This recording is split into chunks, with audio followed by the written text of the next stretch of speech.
podstate ďalší stôl, ktorý využíva front slide systém. To znamená, že rozkladanie je umiestnené nenápadne pod celovým plátom a bránka sa vysúva po front slide sklzavým systémom spredu. A sú tam umiestnené dve prídavné dosky, 45 cm, čo sa týka tohto modela London. To modely Dox sú 50 cm. No a zákazník si môže vybrať, že buď si zväčší ten rozmer o 1,45 alebo rovno o 2. Tento stôl má veľký úspech hlavne v Anglicku, preto sme ho aj nazvali Londýn.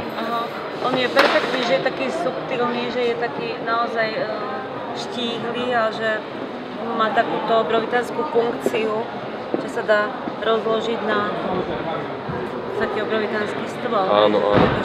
Štíhly, spratný stôl sa dá urobiť taký obrovitánsky. Toto je len jeden z rozmerov, že môžeme ísť aj vyššie. Do 260 môže byť 180 základných. A druhá novinka, čo si myslím, že je super, to sme aj vlastne prezentovali vo vašom časopise, je tá novila vedľa, čo je ten stôl s úzkou hranou, ktorá je z vrchu. Ten hrubý, čo v podstate my sme si zobrali. Tento myslím.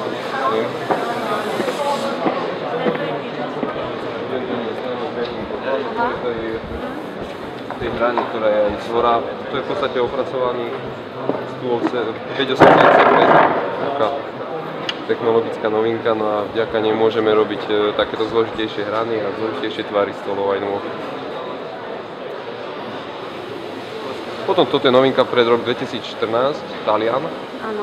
Ten zatiaľ len si hľada svojich zákazníkov, toto sú už veci overené zo zahraničia, že vlastne kde máme svojich odberateľov stálych, tak u nich sa to uchytilo a preto sme to ponúkli aj sem slovenskému zákazníkovi.